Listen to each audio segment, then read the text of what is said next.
Morning, everybody, and can we put that slide up?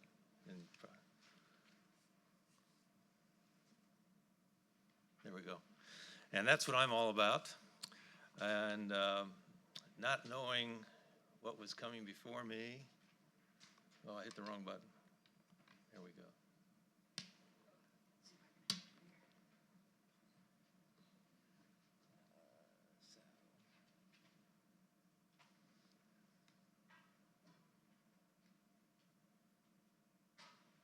Good way to start. Here we go. All right. Do I need to go That's back? it. No, it's good.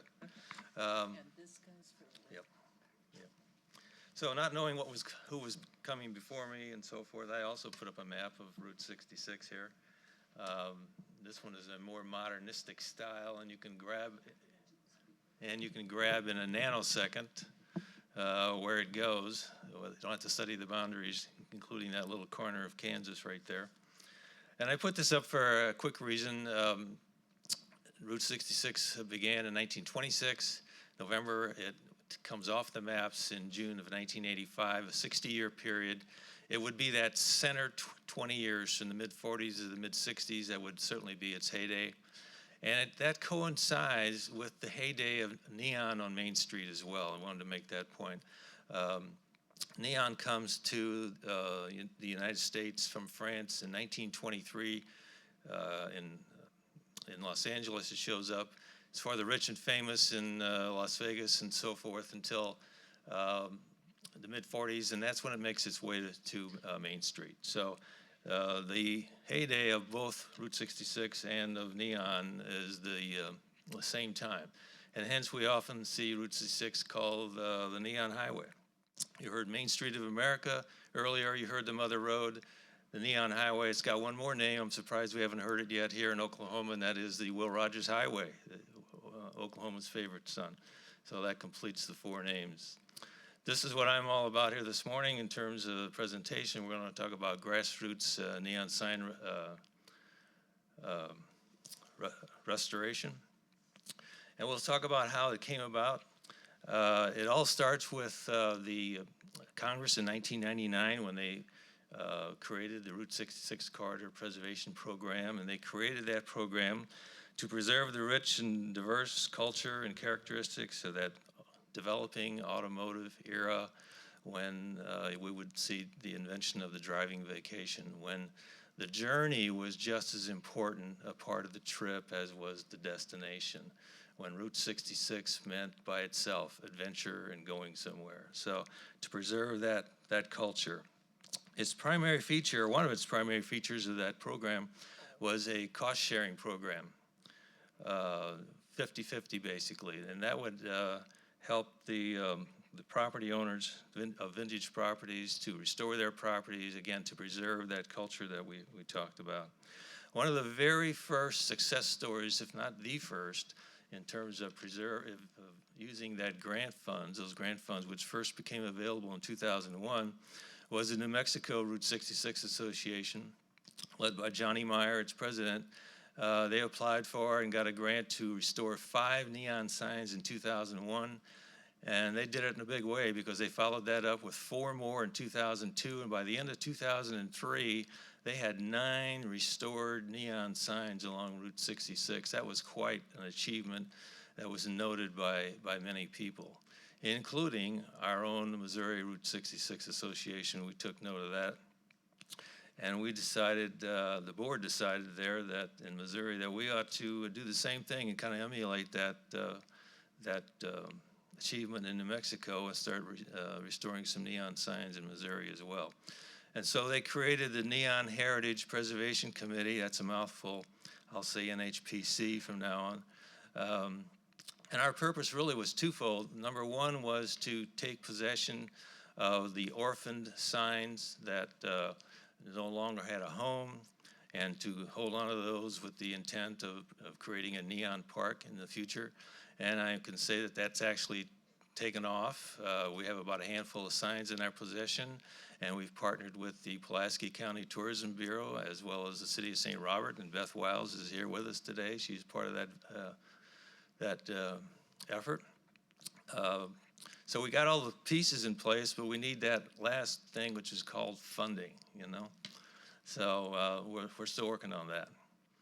The other more important, I won't say more important, but the one that's gotten a lot more attention in terms of the purposes of the NHPC was to preserve and restore those sentinels, neon sentinels that are still at their post. And that's what we have done. We've done 12 of those in the last 10 years. So we are relighting the night in Missouri. I thought we would take a look at what we consider I consider the 4 elements as to why that has been a success. First and foremost, of course, those cost share grants were a vital part of that. Because with the competitive environment that the mom and pop businesses are in nowadays, with the franchises of the national corporations, they just don't have the means to restore those signs. But if you cut the cost in half, then you get it within their grasp. And so certainly the cost share program of that Route 66 corridor preservation program has been a vital part of that.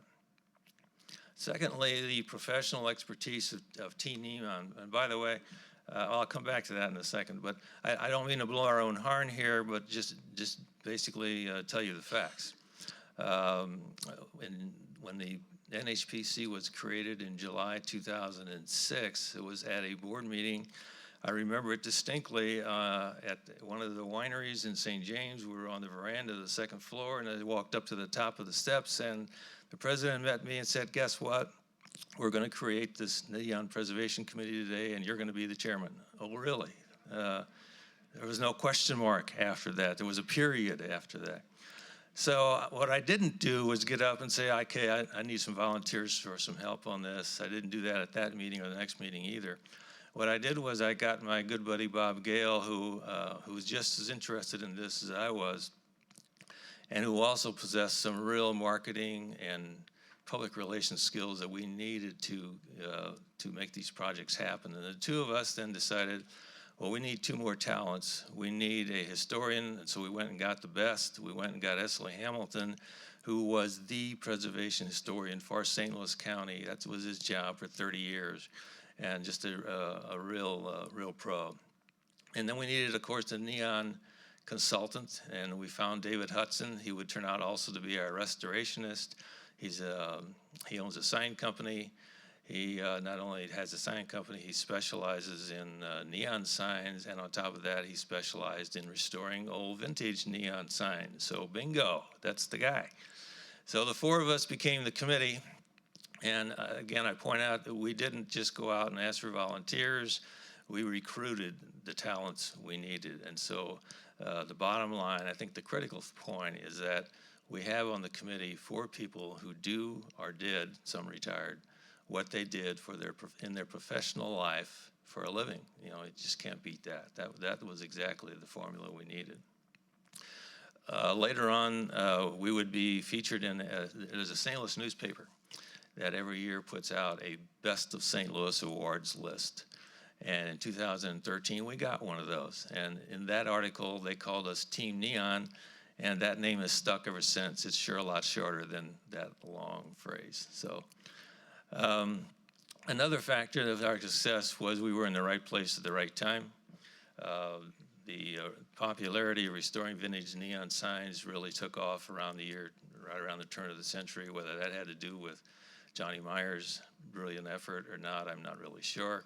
But it just seems to have taken off ever since, and it's been an in vogue thing. So in the right place at the right time.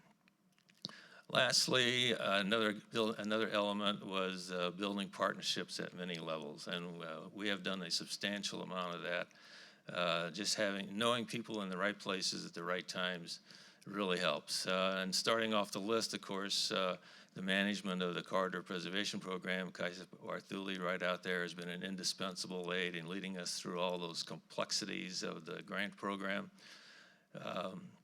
After doing 3 signs in Missouri, and our 4th one, we went to the state of Illinois. And we would submit then with Illinois to do the Luna Cafe project. That would be the first jointly sponsored application to the National Park Service for a joint grant.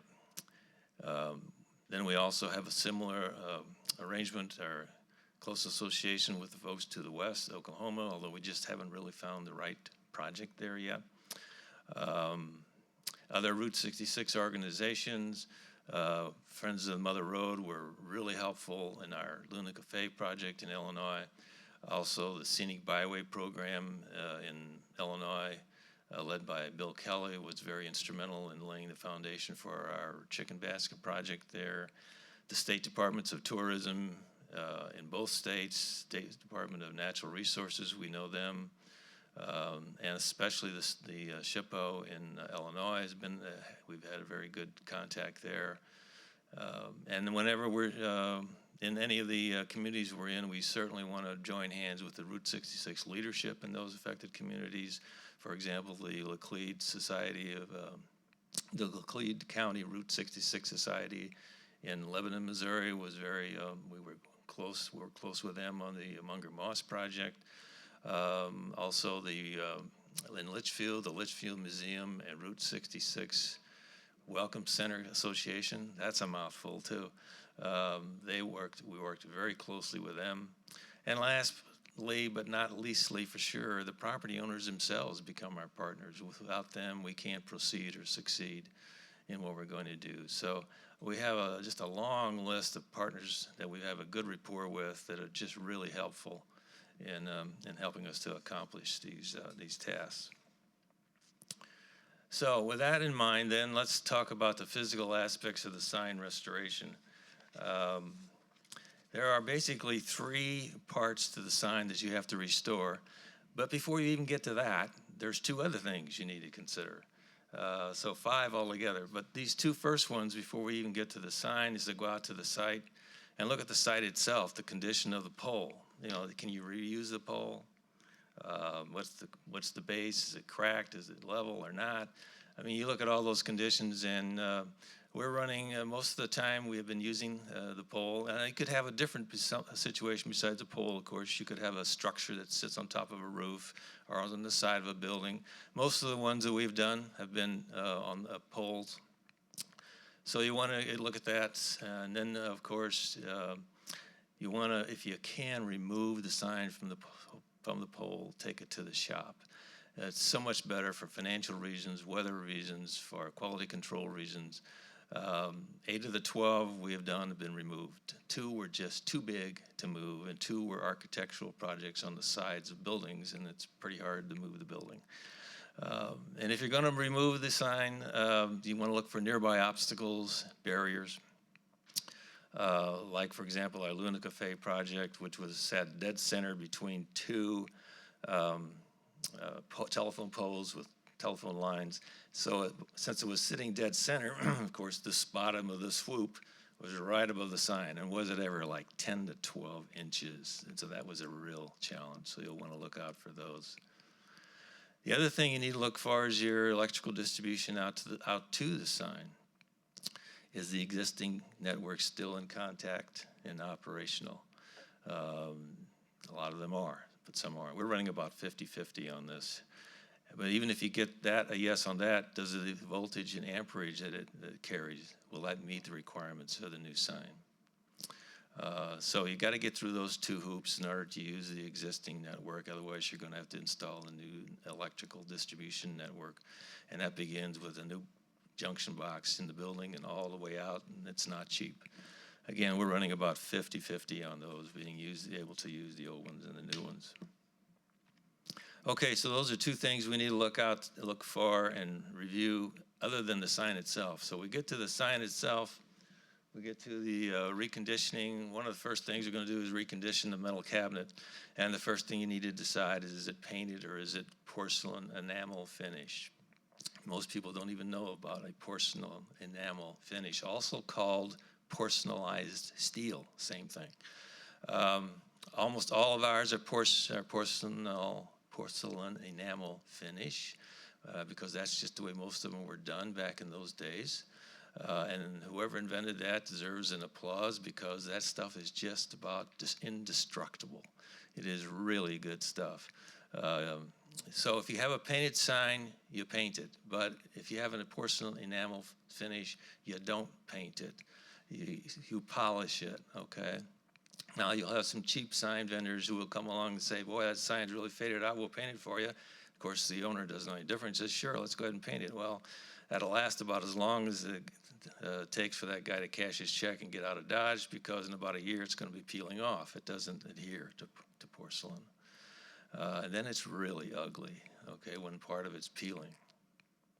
So we use 3M rubbing compound to get that luster back.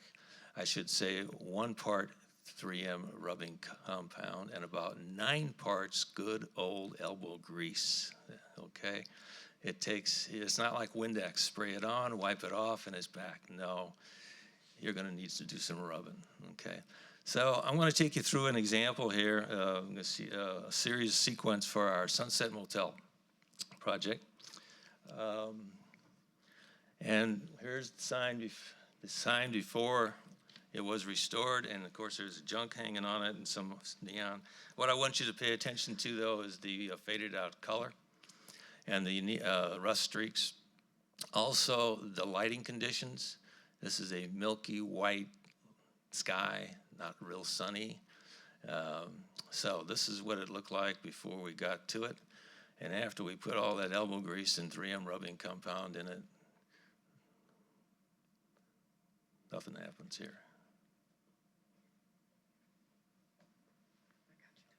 Okay.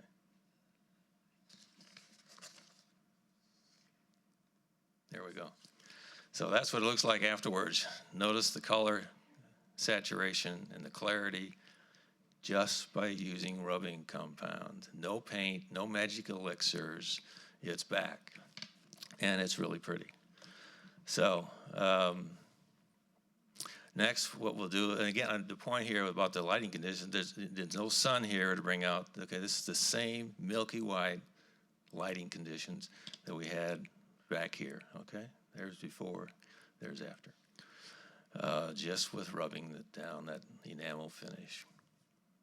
And then let's go to change the sunlight, the lighting effect. And lighting effect can have a lot of difference. You can see how it looks different here.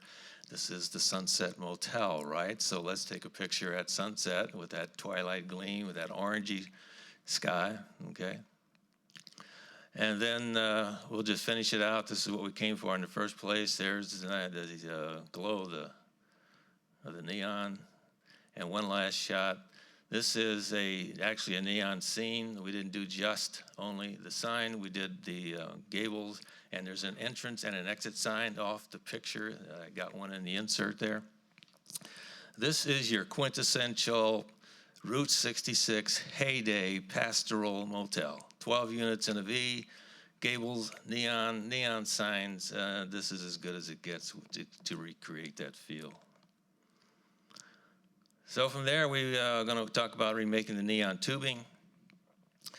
We always make it 100%. You can, if it's intact, repump it, reuse it, but we always go just to get uniform clarity and brilliance, okay? Determining the colors is always an issue. It's not an issue when the sign has worked recently. Everybody knows, there's pictures, but what if it hasn't worked in 40 years? Then you ask 3 people what the colors were, and they get 3 different answers. Nobody has a color picture. So what you do is you go up to the sign, and hopefully there's still a few shreds hanging on it, because all you need is that tubing. Is it clear? Is it got a phosphorus on it? Does it have a mercury,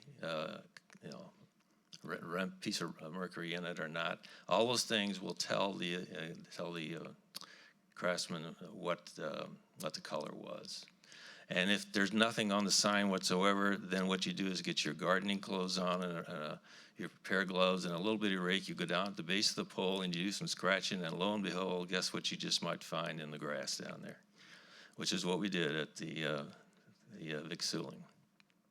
Some other guidelines for quality craftsmanship, and I'll just rattle these off quickly. You want to make sure it's used the same diameter of glass. You want to watch the tube bending techniques.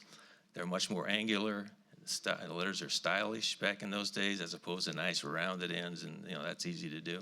You'll want to make sure that your neon supports are all glass and not cheap plastic. Likewise with the neon electrode housings, make sure that they're glass or porcelain, not plastic, and that they're long and extend back into the sign, not little short things, because you want your connections, okay, your electrical connections, to be inside the sign, not outside the sign. So we've done the outside, the neon, and the face. We want to go to the internal part, internal components part. And this is easy to say, not so easy to do. You just gut it, okay? Take everything out and just replace it with all new stuff that meets the code. Usually you're going to find an accumulation of a lot of old devices in there that were never removed when devices failed or when sign modifications were made. And of course, those are great nook and crannies for bird nests, for accumulation of moisture. So you want to get all that stuff out of there. And while you're checking it all out, you want to look for flashing, chasing, and other animation devices. Flashing is obvious, on and off. Chasing is, of course, when you have circles or arrows and the sequence of the lighting makes it look like it moves. Here in the Munger Moss, that arrow has a chasing sequence to it. Other animation, the sky's the limit. Anything that's bizarre, like in our very first project there in the donut drive-in, the donuts dropping down the pole and then pointing into the drive-in, okay? And there are there's all kinds of good examples of that. One of my famous ones that I like is in Albuquerque. There's a dachshund on the Doghouse Diner, and on the front end, he's happily eating sausages, okay? And then on the back end, no, don't go there. He's wagging his tail because he's really happy. So there's all kinds of good examples of that. So at this point, what we're going to do is we're going to run through all of our projects here just with a picture tour.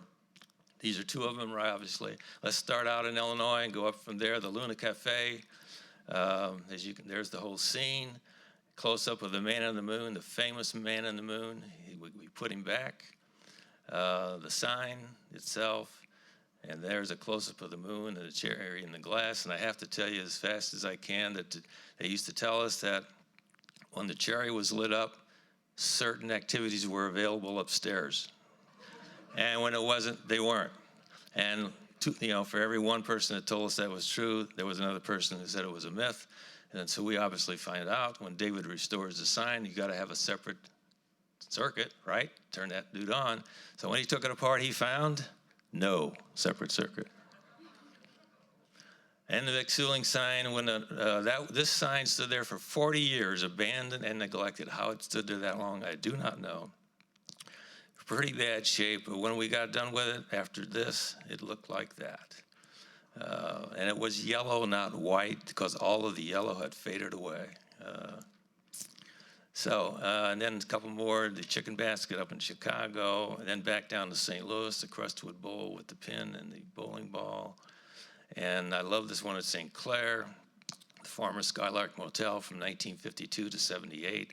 And then in 93, the VFW bought it. And anyway, it's just a really pretty site. It's not duplicated anyplace else in the road. And in the modern cabins, that night we had the most fiery sky I've ever seen, and I got a shot of that in the background on the relighting event. And then the Boots Court, we relit that April 9th, just 2 years ago. Famous place, very famous place in Carthage. Crossroads of America, we heard about the Jefferson Highway earlier. That's where it's located, at Jefferson Highway and Route 66. We didn't restore the sign. What we restored was the green neon curtains. And then lastly, down here in Joplin, right now, for all of you preservation enthusiasts, here is your chance to partake in a real relighting event coming up on this Saturday night. That bottom sign has always worked well, the purple one. But the top one on top is being put up as I speak today, and we're going to relight it on Saturday night. So I have to hurry here. Why do we preserve these? I'm going to just read this. John Murphy was an assistant to Kaisa in 2010 and came down for our Munger Moss sign relighting event. And I love this quote. The Munger Moss sign restoration is important not only because it refurbished a remarkable sign, but because it is attached to one of the Mother Road's true icons. Signs such as these are not just calling cards for Route 66. They are local landmarks and symbols of pride. And with those final words, we really pinpoint the underlying reason why these signs have become really special to us. They become members of the community, okay? So that's that. I got 6 seconds. I'll leave you with this. This admonition, I shouldn't say admonition, this exhortation is what I'm trying to say, you will find installed on the walls of the American Sign Museum in Cincinnati, Ohio. A great place to go. I was just there 3 weeks ago for the second time. Spoke with Todd Swarmstedt, the founder. Todd was supposed to be here, actually. And so he sends his regrets that he couldn't make it. He had another time conflict that he couldn't be here. But anyway, so there you go. In 25 minutes.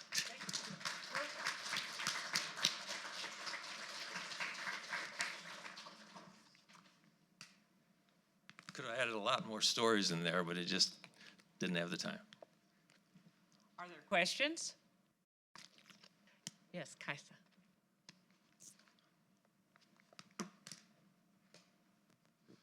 Thank you, Jim, for a fabulous presentation.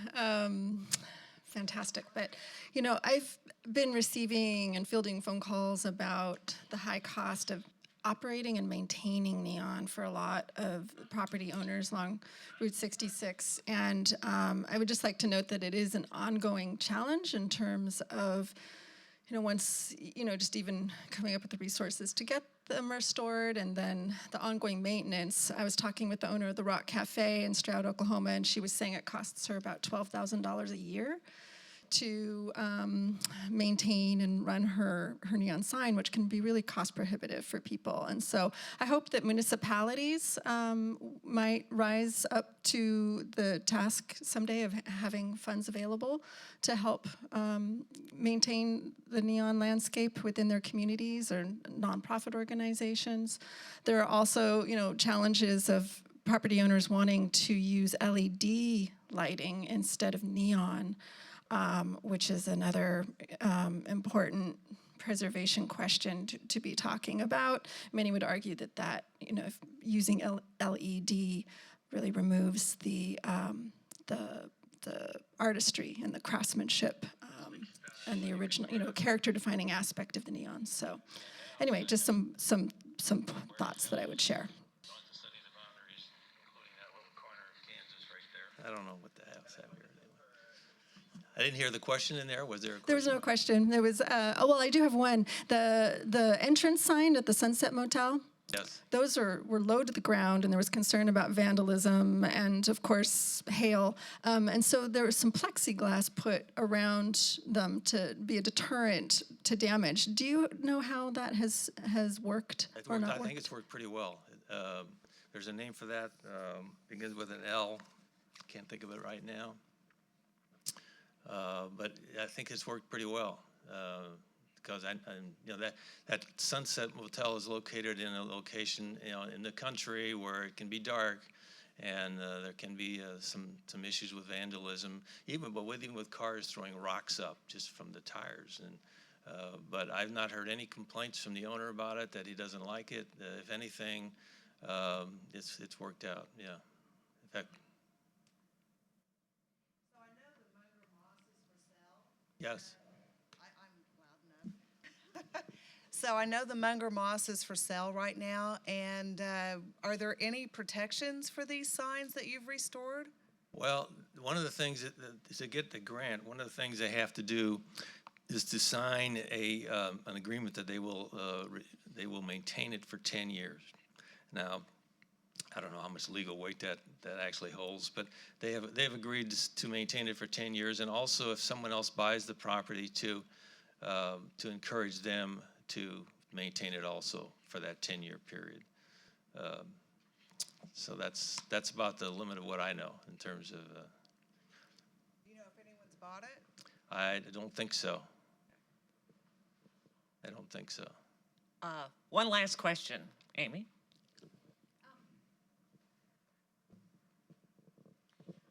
So it's really wonderful to see all the restored signs that you've worked on. And I'm just curious, as someone who's worked on this for a while and has looked at places across the route, if you have any sense of the scope of the neon restoration work that is still to be done on Route 66. A lot. I have go back to the reason why I was nominated for the chair of this committee was because I was beginning in the year 2000. I started photographing neon signs at night, and after a while made it my challenge to photograph every neon sign on the road at nighttime, and it took me 15 years to do that, but I got 98% of them, I think. So while doing that, there certainly are a lot of them out there that we could be restoring, but it takes the money, it takes the commitment from the property owners to get that done. It's just all about funding and the time to get it done. I mean, it's not an easy thing. We've done one a year, and we think we've done pretty good, or 12 in 10 years. Johnny Meyer did 9 in 2 years. And since that time, he's done 6 more. So they're still ahead of us at 15. We're at 12. Not that we're playing a game here, but we've done 27 between us in New Mexico, Missouri, and Illinois. So 3 states. But I can think of 3 or 4 in my mind right now. Like, I sure wish we could get those done. Like, for example, the Midpoint Cafe in Texas would be a really neat one to get done. List goes on. Thank you, Jim. Let's thank our speaker.